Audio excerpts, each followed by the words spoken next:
Thank you everybody for your patience and welcome to our December Culture Talks. To open us up in a good way, I've got Darcy here to give us a land acknowledgement. Thank you, Ryan. So I'd like to welcome everybody and acknowledge that we are on the territory of the Anishinaabe people of Northwestern Ontario. We work and live in the lands of Fort William First Nation, a signatory to the Robinson Superior Treaty of 1850. We honor the enduring connection to this land and commit to working together for a sustainable future. We also recognize that our 7 regional campuses are located across multiple traditional and treaty territories. We recognize the historical contributions of the Métis and the Inuit people, and that our students come to study from all over Turtle Island. Miigwech Darcy. So just to open up myself, Buju, Ryan Indigenous, Mushkikyo de Indigo, Biju Indodem, Anishinaabe Nin, Manaduag Nin, Thunder Bay Ninda. What I essentially just said is my name is Ryan and my traditional name is Medicine Heart. I belong to the Lynx clan and I'm an Anishinaabe two-spirited person living here in Thunder Bay. You'll have to pardon my words. I'm not necessarily the best language speaker yet. I am also the Equity, Diversity, and Inclusion Advisor here at Confederation College, and I am absolutely honored to be here today to help moderate our discussion on elders and the community and the college. We have an amazing panel here with us to discuss that today, so I'm going to let them introduce themselves.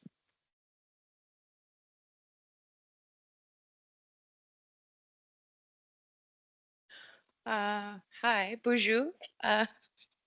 Dejnakaj Ba Tegakwe. My given name was Heather Machendegos. I am a former student here right now in the OIS program in Onondaga Social Services, and I'm here to represent the students. Miigwech. Bonjour Nindinawe Moganadog, Nashwaswe Magiziwak Nindago, Melissa Indigenous, Makwado Dem, and Emki Wekudon and Donji, Hapichigo Megwech, Bizendawiag. What I said there was a traditional Ojibwe protocol greeting. I said hello, all of my relatives. My spirit name is Nashwaswe Magiziwag. I'm Bear Clan and I live in Thunder Bay. I'm a two-spirit Anishinaabe Scottish Kwe who is very happy. I'm very happy to be here today. I apparently am the elder and knowledge keeper representative. Miigwech.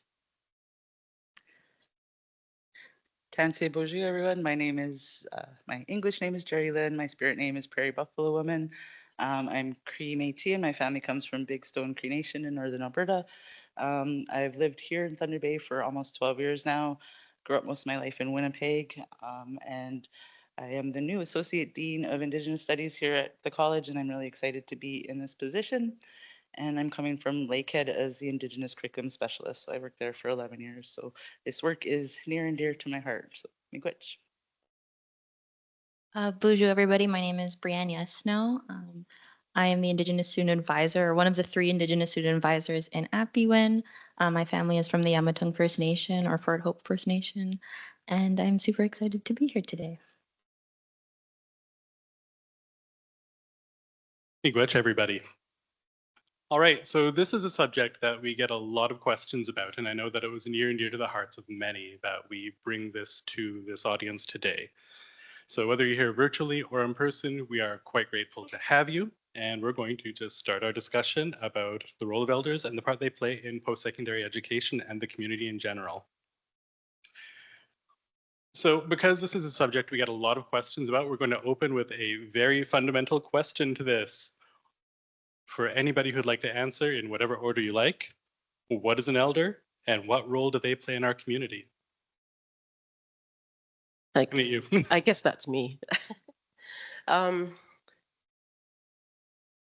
that's a big question. What is an elder, a knowledge keeper? So elders are people who are recognized by the community that they come from or the community that they're living in for their life experiences and the gifts that they bring to the circles that they engage with. It's a very heavy sometimes responsibility, but it also is a great honor to be recognized by your community, the people that you work with, to be called an elder. It's a title that people have given to me And there are times where, it is, it's not a title I give to myself. I try to remain humble, but I acknowledge that the people see me, who call me an elder, see me for the ways that I can help people in the community. So I do my very best to live in a way that reflects um, the belief that they have in me.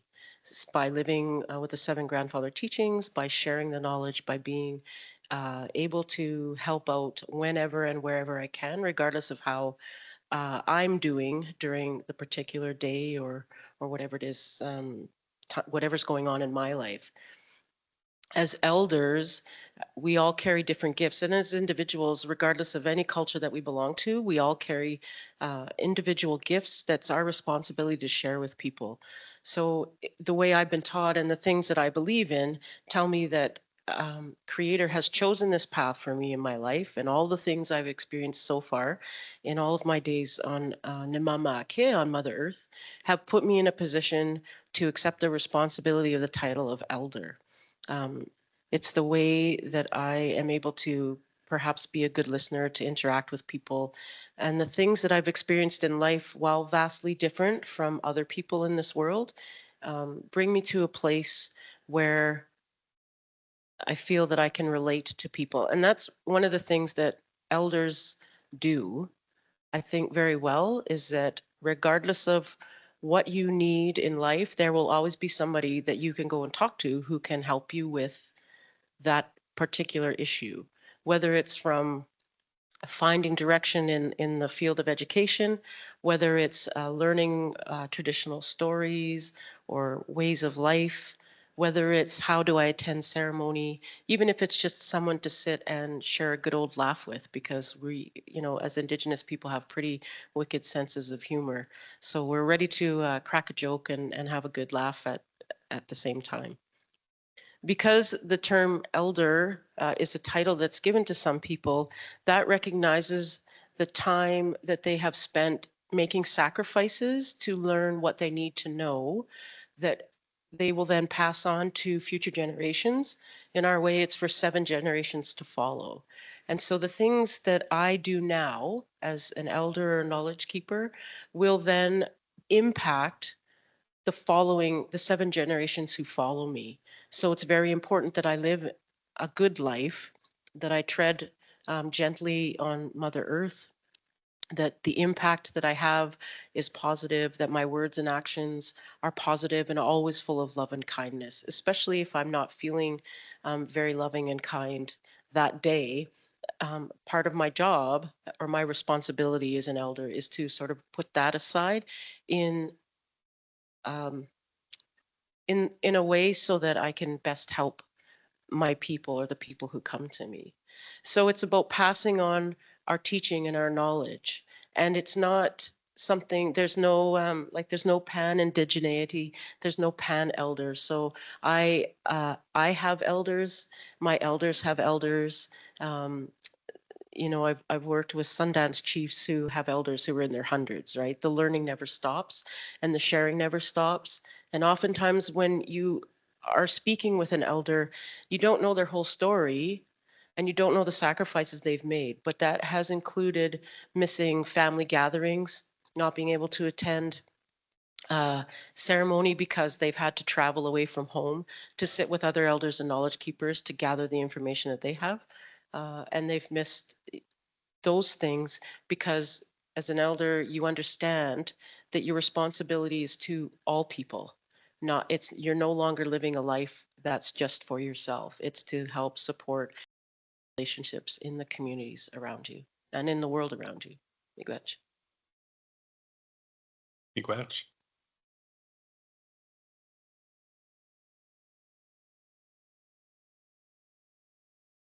Miigwech again. All right. Well, let's go into the next question then that we have for you.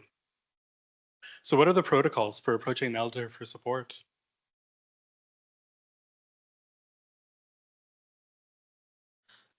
Approaching an elder.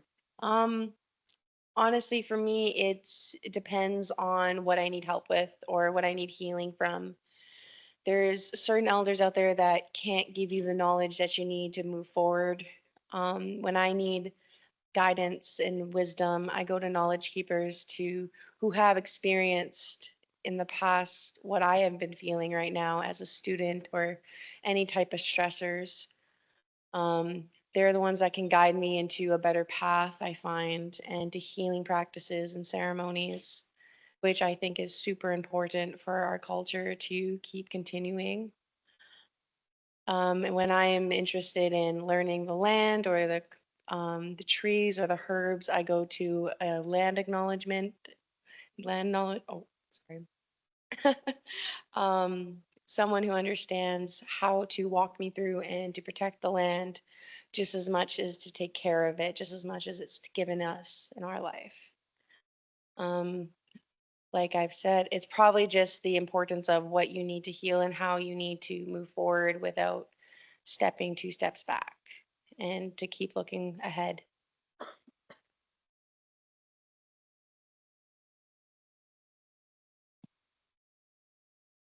All right. We said we were going to defer everything to Melissa. Just kidding. Um, so when I think about working with elders and elder protocols, just from my own experience, from my own teachings, is so personally, for example, a couple of years ago when I wanted to get my spirit name, I worked with Elder Gene Naugijic in community, and I approached him and I offered him tobacco, asking him if this is something he could do for me. So when an elder accepts the tobacco for my own teachings, it means that they have the time and space and the knowledge to share that knowledge with you. Um, and if they, for example, if you were to reject it, that means that he doesn't have those things, the time, space, or the knowledge to be able to do that for me.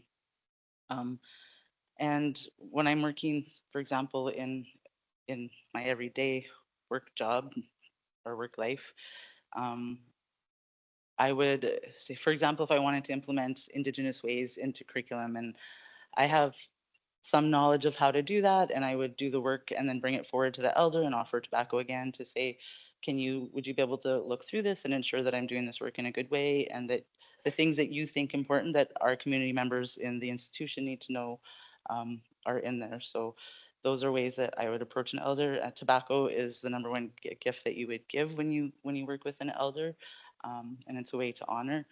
But also too, we also give honorarium and gift too when we're working with elders. So, and it's really important when you invite an elder in the same day to give them that honorarium and the gift so that they're not waiting, because they might depend on it for travel to and from to wherever they need to be. So also offering accommodations and all of that good stuff is important too.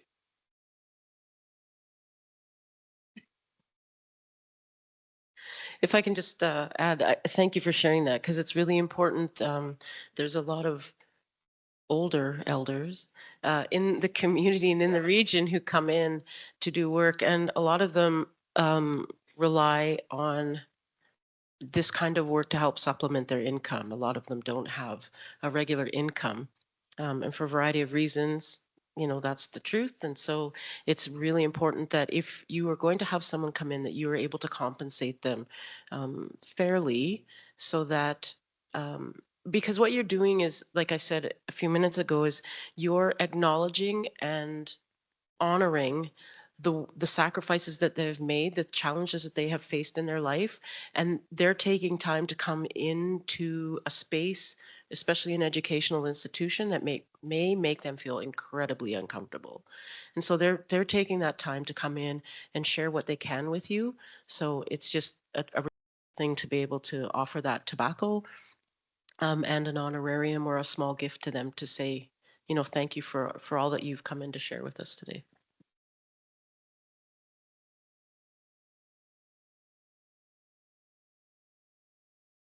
Miigwech, everybody. Turned it off there for a second somehow.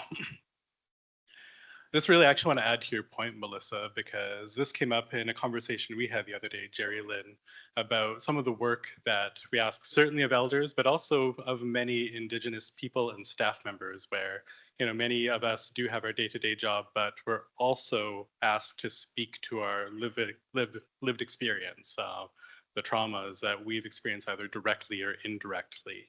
And that's not always part of the job description, but it is often folded into the work that we do, whether we recognize it or not. So another reason why it's very important to acknowledge people in the ways they need to be acknowledged.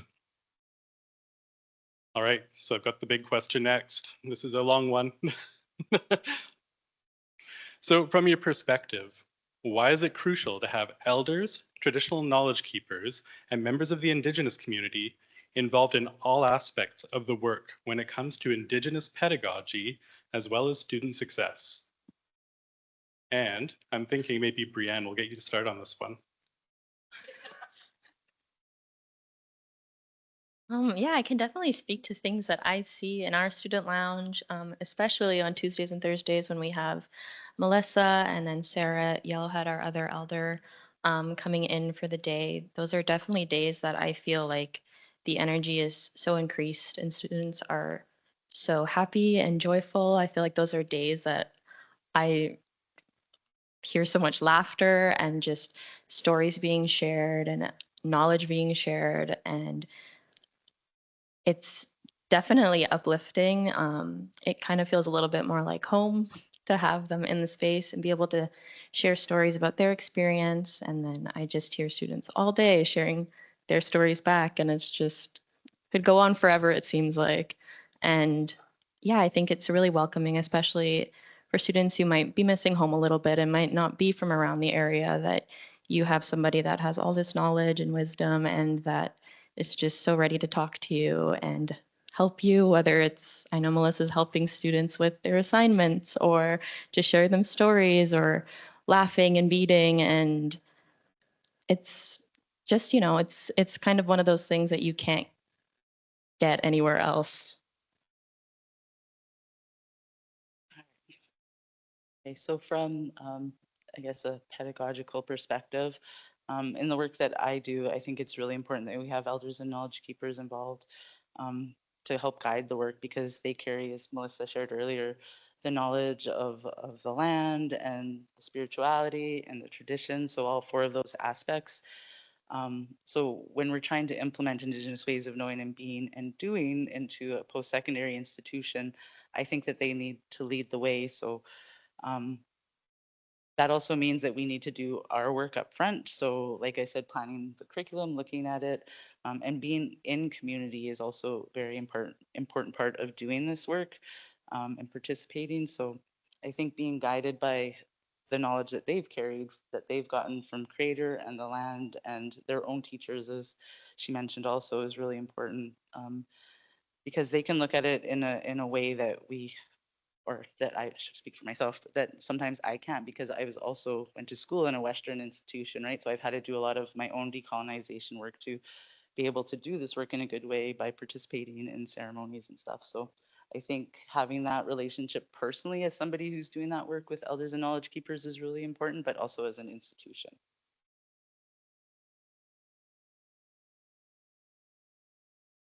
Uh,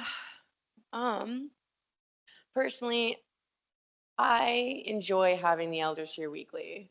They have brought a sense of peace, identity, traditions, and knowledge and their culture back.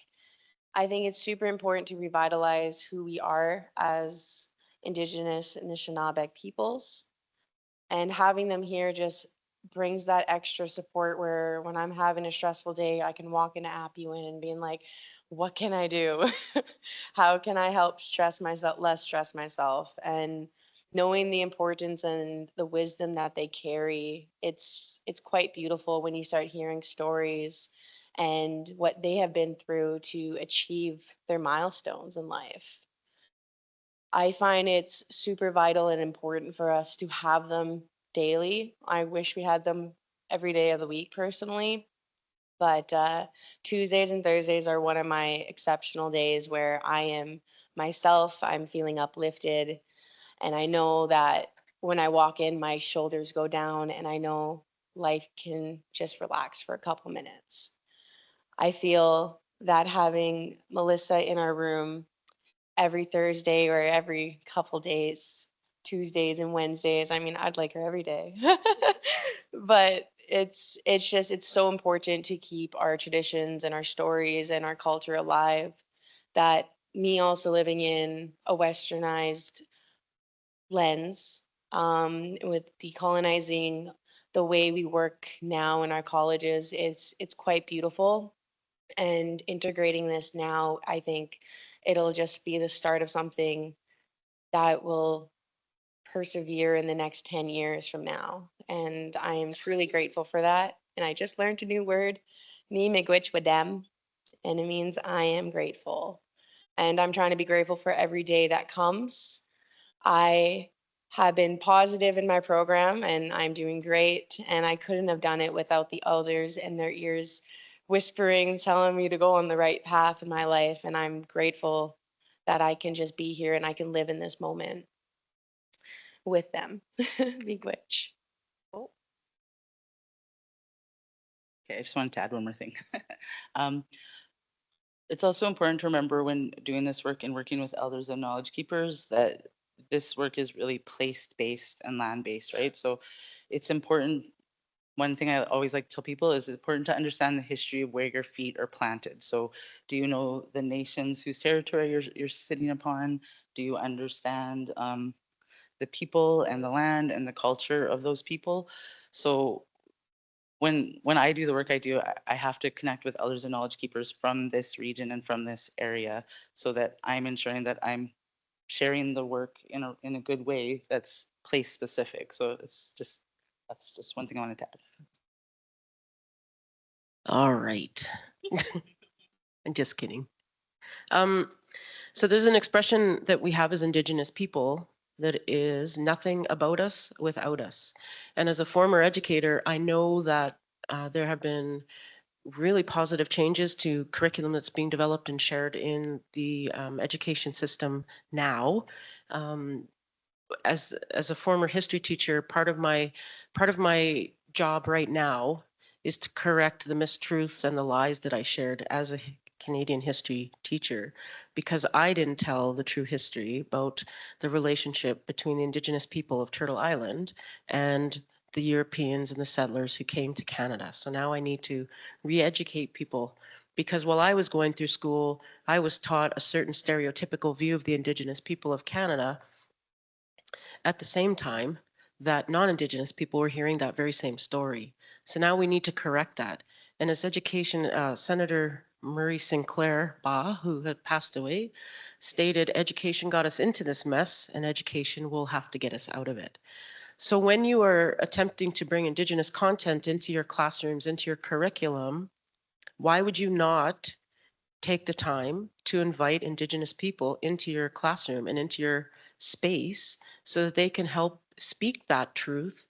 And that way, you don't have to try and pretend to know something that perhaps you don't, because it's our history and it's our knowledge, and we are so excited and open to sharing that, building those relationships again with non-Indigenous institutions and agencies and businesses, and with people who don't want to know. And the ways that we have learned and grown and been resilient as Indigenous people are all tied to the land.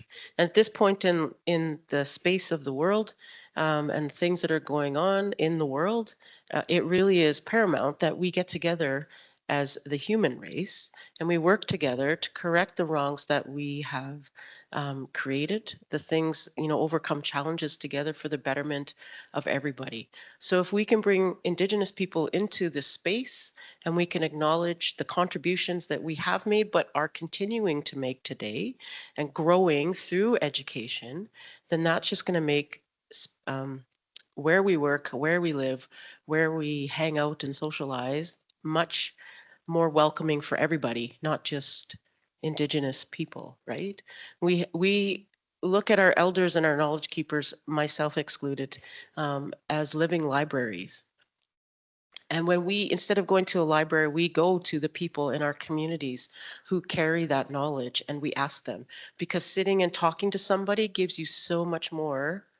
Listening to something, knowledge that people are sharing gives you so much more, a much fuller understanding of something than just reading it in a book or watching a video about it. Those are good places to start, but really bringing people in and interacting with them will give you a much wholesome and fuller understanding of, who we are as a people and what we can bring to the space and to the table.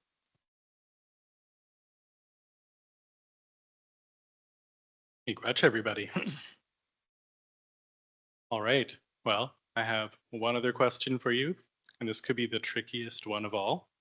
And that is there anything else that you would like to share with this audience as part of this topic?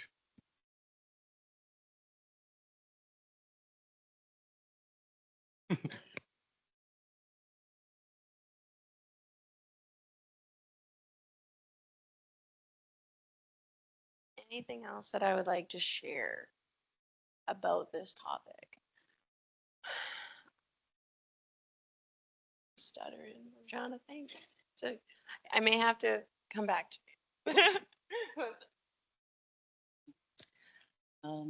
I guess I would just leave you with that we really need to have Indigenous ways of knowing, being, and doing into every aspect of the institution. And I know that Wendy has been working really hard to do that. And involving elders and knowledge keepers can help lead us down a good path. And I really truly believe that, Indigenous ways can help correct a lot of the things that have gone wrong in history. Even when we talk about the environment, sustainability ways, because it connects our spirit, our mind, our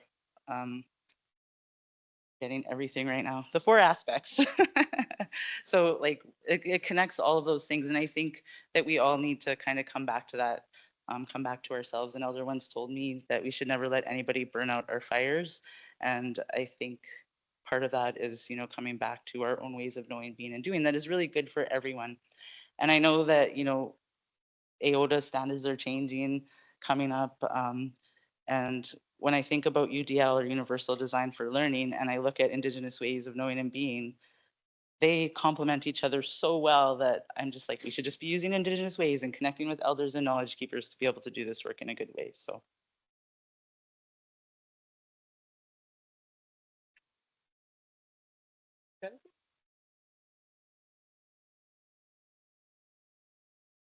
So in my OIS program, the one thing that we learned was cultural humility. And learning cultural humility was probably the biggest thing to actually overcome from all of the systemic barriers that I've dealt with and all of the stereotypes that I've been seen through. And it brought me to a spot in my life where now I just want to be like the McGizzy. I just want to love. It's our first teaching and our 7 grandfather teachings, and it's just I want to have love for the people I see, the people I get to walk with in my life, the people I hope to help. I'm trying to come off very honest and brave and courage right now. And it brings in a lot of those ties of our traditions and our teachings and what we believe in as Anishinaabe peoples. I am grateful to have this opportunity to express on um, how I can be up here and express and who I am confidently. I guess I didn't share before that I'm also the Loon clan, and I'm from White Sand First Nations as well.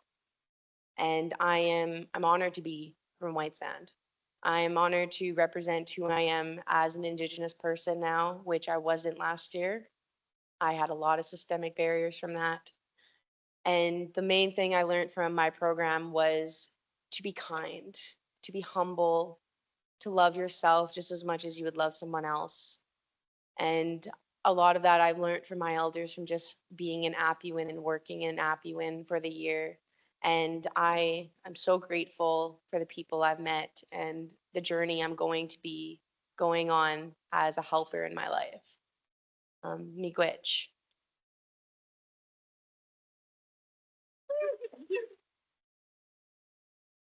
Uh, there's been so much change in the education system in the 31 years that I taught, and in the last 4 or 5 years since I've been retired, which, by the way, when all of you get to retirement age, it's a big fat lie. You don't get to retire. It just is a transition into something else. but because I love working with people and sharing information, it is something that I would feel lost if I didn't have opportunities like this. You have the opportunity to connect with so many really incredible people, Indigenous people at this college, and I really encourage you to do so, to come and sit in Apiwin, to go and you know, talk to Anna because she's always entertaining and super knowledgeable. Anybody who's up here, they are very welcoming, incredibly hardworking people who will make time to help you out with whatever it is. And like I say, I'm here on Tuesdays, and I will promise that I will do my best to help you out in any way I can. There's contact information if you need to track me down somewhere. Yeah, so please, you know, Chimikwech, all of you, for welcoming us into this space. And I know that great things will continue to happen here at Confederation College when we all put our minds to it and we all work together for the success of everyone here in this building, including the students. So, Pachigo Miigwech, Bizendawig, thank you for listening.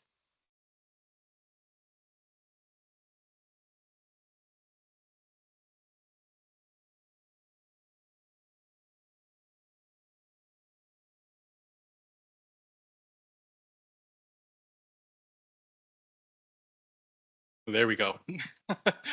All right. Well, with that, once again, I really want to offer a Chimigwech of my own to everybody for being here, whether you're here in person or virtually. We are so happy to have you. But also Chimigwech to our panel today. Thank you so much for sharing your wisdom, your knowledge, your experience, your gifts with everybody, and everything that you're going to continue doing forward. So individually, Miigwech Heather, Miigwech Jerry Lynn, Miigwech Melissa, Miigwech Brianne, thank you. And once again to all of you,